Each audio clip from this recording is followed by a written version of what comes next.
Welcome to Pennsylvania Newsmakers, and as always, thanks for watching. Well, we have one of the leading experts on consumer matters. He's a consumer investigator. But first, we have Congressman Scott Perry from the 10th Congressional District. As they say, let's get to it. This is Pennsylvania Newsmakers, a fast-paced, unrehearsed weekly discussion with and about the leaders who shape your world. And now, here's your host, Terry Madonna. Well, sitting across from me is Congressman Scott Perry. I have a bunch of important questions, but he was in the State House of Representatives before the state representative went to Congress in 2012 to represent the 10th Congressional District. That's basically half of York County, the northern part, Dauphin County, and part of Cumberland. Before that, he was in the military. He fought in the Iraq War, and he also served on the Pennsylvania National Guard, where when he retired, he was a brigadier general. You don't have the stars, Congressman, on your right. That's a different uniform. I know, but I'm just having a little fun with you. But on to a very serious matter. The shootings that took place in Dayton and El Paso have caused, I think, a huge, I'll almost say battle, but I'll put it this way. What do we do about these mass shootings? There's two approaches, and I'd like you to talk about both of them. One is gun control. The second one is mental health, problems with socialization, alienation, the problems that young people have growing up, maybe lack of parental guidance. We can go through some of that. But let's start with gun control. Historically, you've not been, I'll put it this way, correct me, enamored with additional gun control measures. Take that piece of it first. Let me just start with this. Every single time this happens, our hearts are completely broken, whether it's El Paso, whether it's Dayton. My goodness, in Harrisburg, just over the weekend, 6 shootings. Yeah. And then you got Baltimore, Chicago, 50. Something's changing, and our hearts are broken every single time this happens. And whether you're a Democrat or you're a Republican, you're desperate to find a solution. But that's what it really comes to, is what is the solution? Here's our situation, Terry. Among other things, we have tried some of these laws to restrict people's access, and on some occasions it's certainly relevant and appropriate. What we now would call a red flag, the red flag by state law. That's one way of characterizing it, right? Habitually and historically, some of these things haven't worked, though. They just haven't worked. If you look at the assault weapons ban, for 10 years we had that, and it had no appreciable difference. So when you're looking for solutions, that, again, we want to make sure that this stuff stops. How do we stop it? And so when we try things and they don't work, I'm not saying we shouldn't go back and revisit them, because obviously something has changed, right? It's more lethal. It's in greater numbers.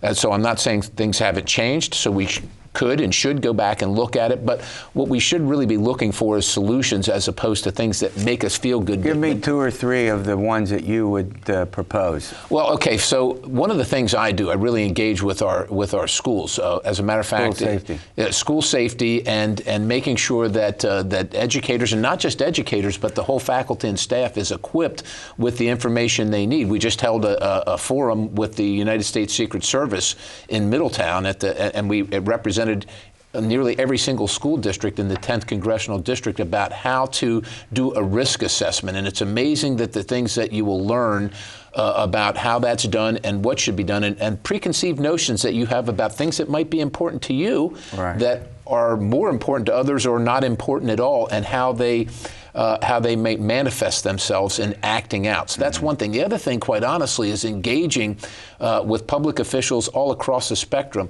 We tend to think that, for instance, school administrators want gun control or want different policies for their campuses. And when you find out, when you speak to them, each one is very different. One of the things that I was surprised by is how many asked for counseling, for resources in counseling, and not guidance counseling.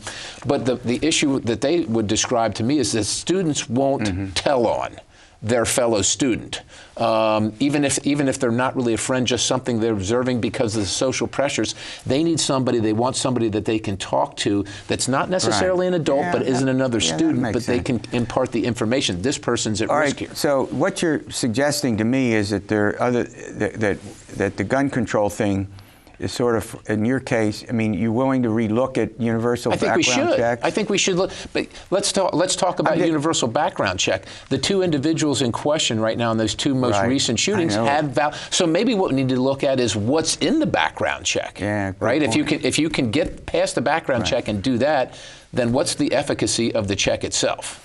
Okay.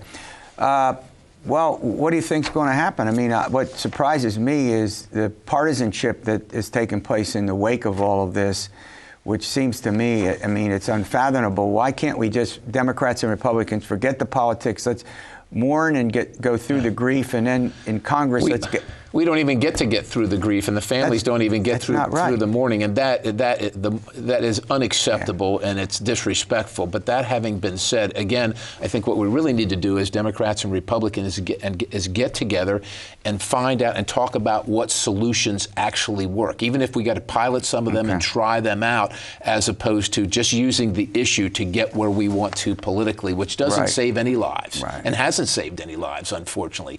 This is occurring. Guns have been around for a long time in the United States, since the United States was a country. Our rights don't come from government, right? They're enshrined in the Constitution, and everybody has the right to defend themselves. It's a fine balance. We got to run to a break. I have a couple other important subjects. Absolutely. We'll talk about health care, and we'll do that after these words.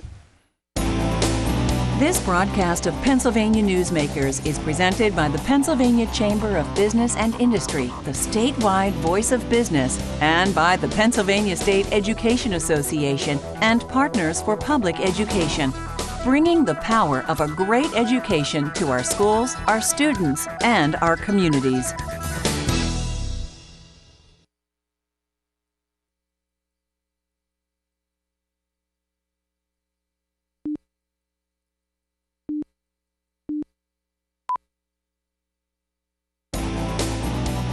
This broadcast of Pennsylvania Newsmakers is brought to you by the Pennsylvania Highway Information Association, the go-to source to learn about transportation projects and issues.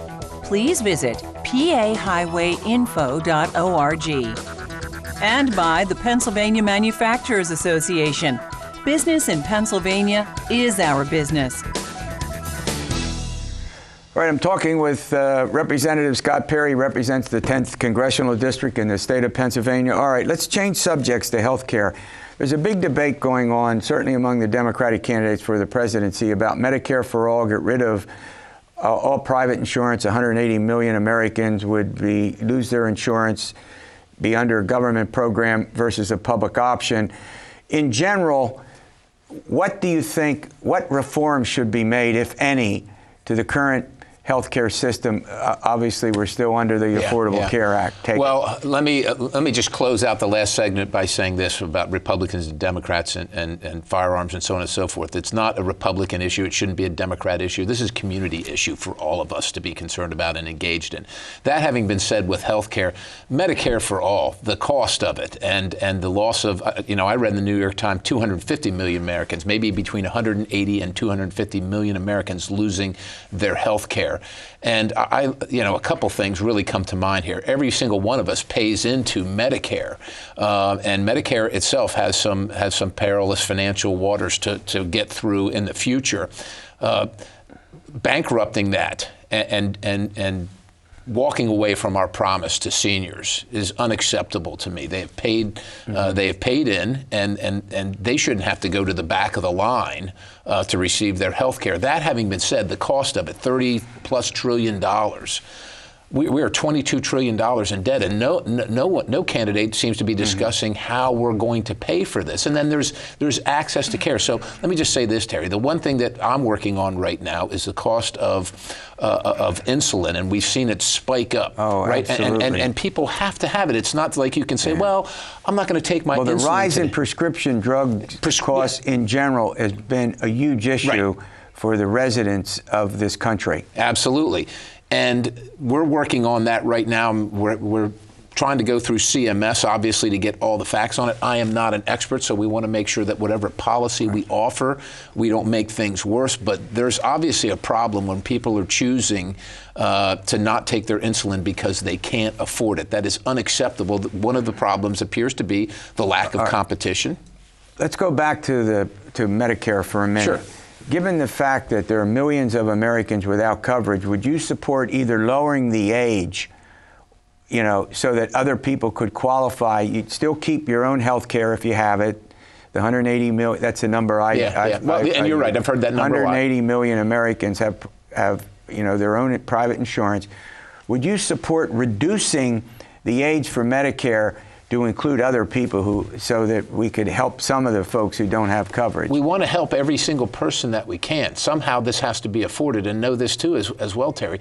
You got hospitals that if they had to survive on Medicare payments only, they would go out of business. And so access to care. It doesn't matter if you have insurance if you can't go to the doctor. It doesn't matter if you have the Medicare coverage if there's no hospital or doctor to go to. So to me, the cost is a huge issue that we just can't walk away from, and we have to incentivize that relationship between doctors and patients and make it transparent. Patients have no idea, and health systems don't tell them what these things cost, and literally the difference is thousands of dollars for a procedure difference, and we never ask the question, why is that? Yeah, on a big question that obviously Republicans nationally have, you know, run on when it has been appropriate is, do you think the Affordable Care Act should be repealed or just amended? Well, look, I think the Affordable Care Act is here to stay at this point. Obviously, we don't have the votes for it, and we missed the mark because we didn't come up with an effective solution under Paul Ryan. And as you know, I voted against that because it wasn't an effective solution. We finally got something that I could vote for. We did, and then Senator McCain said no to that, which was unfortunate to me. But right now, people are struggling to pay for their health care, and Congress has to have an ear to that and be focused on reducing the cost of that. They absolutely have to within the paradigm that exists. If the ACA is going to be the law of the land, then we have to recognize that and get to the cost. Unfortunately, we're almost out of time. I wanted to talk about immigration, but I got to ask you this final question.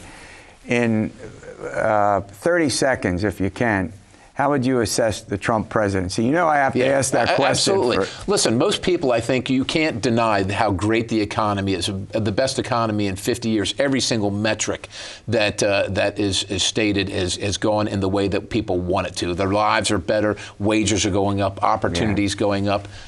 The president says some things sometimes that other people wouldn't say the same way. You mean you ought to get rid of this? Maybe well, I know that some people, but at the same time, I know that the president has an issue with the press and how things are reported, and he wants to speak out. And look, this is America. Each of us has a voice, so we all make our decisions based on what we see. But my assessment would be, is your life better than it was for the past, say, 5 years? And it's hard to argue that the economy isn't good for everybody. Well, I want to thank you for coming in on short notice, and I wish we had more time. But guess what? It's consumer update time. Consumer Investigator Brian Roche from WGAL is going to join me in a moment, and we'll talk with you then. Thanks, Terry. This broadcast of Pennsylvania Newsmakers is brought to you by the Pennsylvania Credit Union Association. Pennsylvania Credit Unions, where people are worth more than money. To find a credit union that is right for you, check out ibelong.org. And by the Energy Association of Pennsylvania, Pennsylvania's energy information source.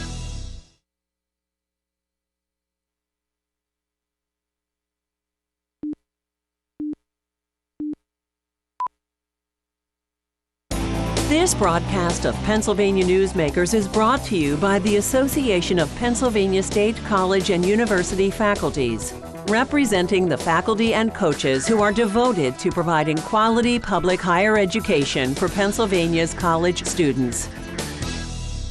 Well, we have one of the leading experts on consumer matters, Brian Roche. He's an anchor and consumer investigator for WGAL TV. Joins me. We bring Brian in when we want to get the latest update on the myriad scams that are out there.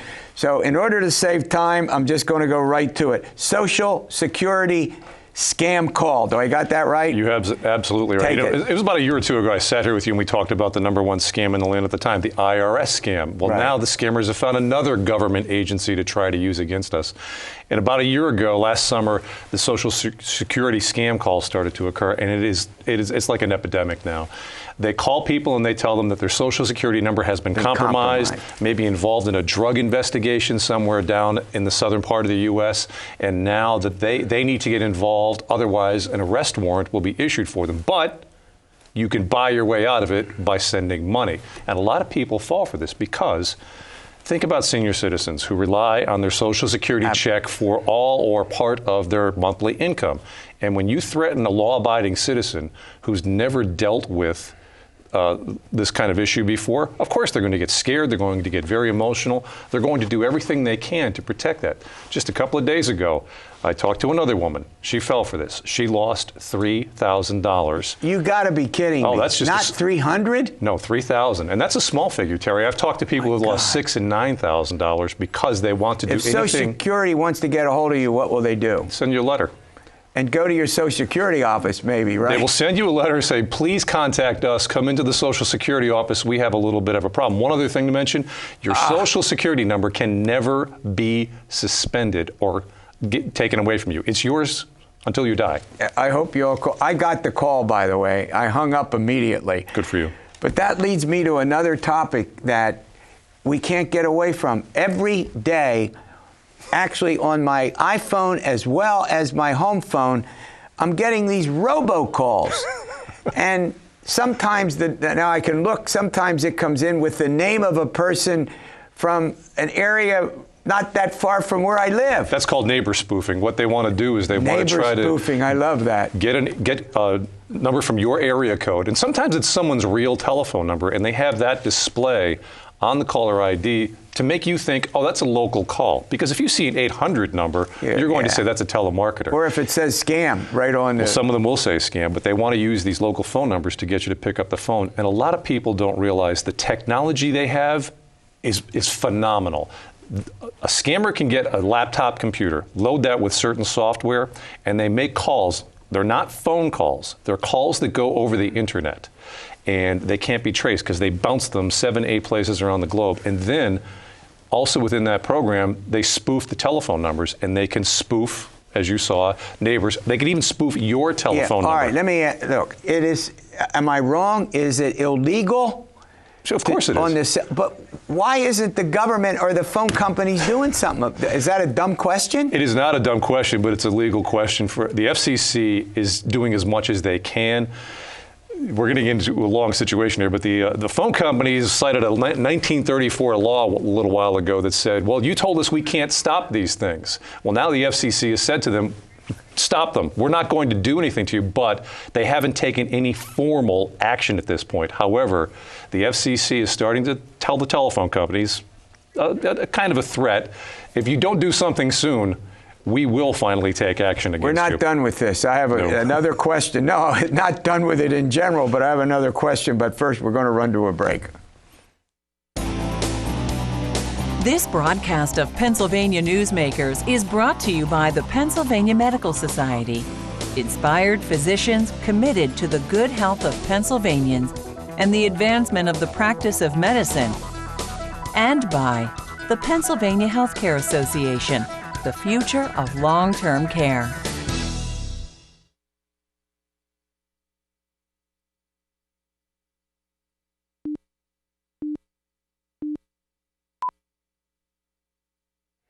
All right, I'm talking to Consumer Investigator Brian Roche. He's also an anchor on WGAL TV in South Central Pennsylvania. All right, we went through all of this. What can people do? Give our viewers some help. What can they do about all these robocalls? Anything? The simplest thing you can do is don't answer the phone. Now, that goes contrary to our human nature, of course. Phone rings, we want to answer it. But if you see a number on your caller ID that you don't recognize, don't answer the phone. Here's the reason why. It's not a person that's calling you. It's a mechanical device. It's a computer. If you answer that phone, the computer is going to say, oh, this is a live working phone number. I'll call it back. So that's the first thing you can do. Don't answer numbers you don't recognize. On most cell phones now, you can block numbers. Go back in there, see the number. That was a scam call. You can block it. Right. The other thing you can do is never, ever, ever return phone calls at all because, again, they're going to work it as a live working phone number. But try to touch base with your phone company Different phone companies are offering different call blocking services right now. I still think that the government and the phone companies need to get more active and do something. I don't know. That is coming. You're the expert. That is coming. Again, as I said earlier, the FCC is becoming more adamant with the phone companies about you need to do something about this. The FCC has repeatedly said this is the #1 problem that they hear about on a daily basis. Tens of millions of dollars in losses are reported to them every month by people all around the country. All right, before I let you go, computer scams. First of all, what is a computer scam? Well, a computer scam is people are contacted and they're told, kind of like the Social Security scam, we have discovered a problem with your computer. The IP address is default or whatever. Somebody compromised it. Right, and most of the time they're reaching senior citizens who, let's face it, they don't have a lot of knowledge about computers. Most senior citizens have the computer to look at Facebook, exchange emails or pictures with their grandchildren. So they don't have a deep understanding of it. So when these people tell them that their computer has been compromised, that their information has been stolen, they're going to react to it. So the simple rule here, Terry, is keep in mind that no one can detect a problem on your computer unless you're part of a network. And 99.9% of home computers, your laptop, is not part of a network. So anyone calling you, claiming to be from Microsoft or Apple or Dell, telling you they found a problem, they are lying to you. If you do let them get into your computer, that's very dangerous. They can put software in there that could track your movements, your passwords, even get to your bank account. And more often than not, I have to tell people, you need to take that computer to a repair shop and have them clean the hard drive. It's called wiping the hard drive. I won't repeat that. If you have a problem, what? Take it to a computer expert and have them wipe the hard drive, have them detect the software that has been put in there. And I have talked to a number of people who have been victimized by this. The scammers will get in there, they'll pretend that they're repairing your computer, and you can see them remotely doing things to your computer, going all over your screen. But they're installing malware that could track, it's called keystroke software, that tracks everything you do, your passwords, your bank account information, and before you know it, you make a good point about senior citizens. First of all, because many of them are retired, if you work and you're in a company, a lot of companies have, I'll call them computer experts. You can take it to them and they can work on it because they're familiar with a lot of this. Well, it's not that the senior citizens are old. The technology gap has evolved so quickly in the last 10 years. Think about what's happened in the last 10 years. I mean, almost 12 years ago, iPhones came into our lives, the smartphones, and so many people have been retired 10, 15, 20 years. They're just not familiar with this kind of technology. So the scammers use that against them, this technology gap, to target these people who they simply don't know how their phone really works. They don't understand how the computer can really work, how the software can work inside there. And the same thing works with the Social Security scam. They don't understand how the system works. They're law-abiding citizens. They're being threatened with arrest. They're being threatened with being fined. And so they're going to react to it. It's emotion. Scams work for two reasons. Emotions, they either make you scared or they make you happy. Thanks for coming on. Great update. All right, we'll see you next week for another edition of Pennsylvania Newsmakers. And as always, stay well.